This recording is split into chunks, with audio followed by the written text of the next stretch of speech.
You guys know that Eric Bogosian's on this Billion show on Showtime. Eric Bogosian is interesting. I was watching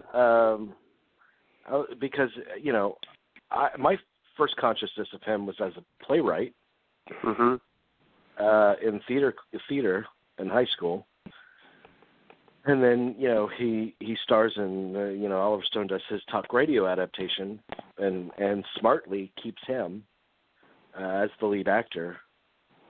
And Leif Schreiber or Liv Scribner, he played talk radio a few years ago on Broadway. Good guy. He's a good. I hope he likes me too. Anyway, but so can we just call him Ray Donovan? Yeah, I was looking up stuff about Eric Bogosian the other day because it was on one of those YouTube wild goose chases that I was on. I could spend hours going from one strand to another. And so there were these people that were touring the Wonderland house, and then there were some interviews with people that starred in the Wonderland movie, and Eric Bogosian was in Wonderland as Eddie Nash, the big drug dealer that probably ordered the murder of those 4 people. And then I investigated Eddie Nash. Eddie Nash is still alive. He's 87 years old, out of prison. He's been free for a long, long time. This 80s drug kingpin that ordered the murder of 4 people in Wonderland. He's still around. And Alfred Molina played like a veiled version of him in Boogie Nights. So, it's interesting. Anyway, I just saw a picture of Eric Bogosian that made me think of him. Like, what a... I read Sex, Drugs, and Rock and Roll Suburbia, and I love Richard Linklater's adaptation of Suburbia. I really like that movie a lot. I know it doesn't get a lot of love, but I love it. But I love his plays. And I read his first novel, Mall, which I thought was really good. I never read it. He wrote another novel, but I don't think he's reached his potential. I mean, I think he's a very good actor, writer, and everything, but I just don't think. I mean, he's a good actor though. People don't give him enough credit, I think. He's very intense. I remember loving him in that Robert Altman adaptation of Caine Mutiny. Caine Mutiny Court Martial is what it's called. Yeah. And he was great. I think he played the Fred McMurray role in it, if I'm not mistaken. But because when you think Fred McMurray, you think Eric Bogosian always. Jamie, I always think of okay, never mind. But that was done in 1988. In case people don't know about it, never heard of it. But Robert Altman did a version of it with Eric Bogosian and Jeff Daniels and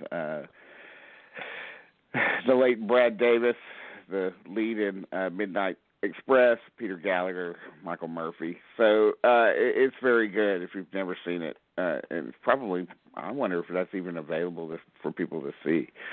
Probably not. Eric Bogosian was very good in a movie that Peter Riegert directed many, many years ago called King of the Corner. And he played the rabbi. He just had a couple funny lines in it. And I remember going to see this in the theater. And, Peter Riegert was there to answer questions afterwards. This movie's from 2004.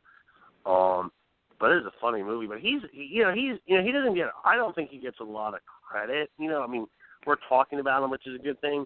But he was really on the cutting edge, Bogosian, for a long time. He was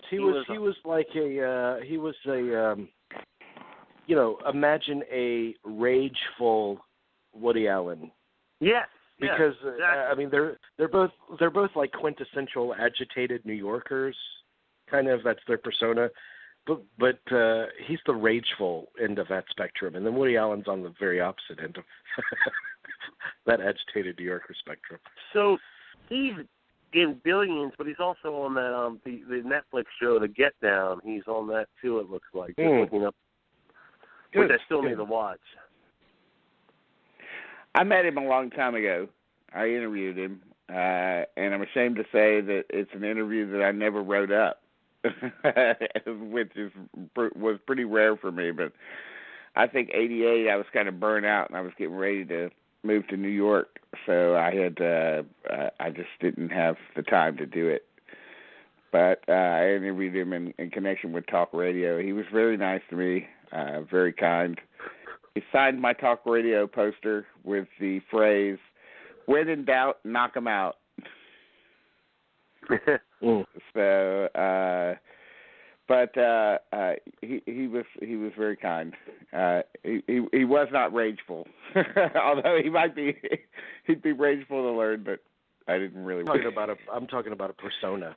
I mean, I know. You interview Woody Allen. Woody Allen seems as easygoing as anything, and yet his movies are filled with fucking angst. Yes.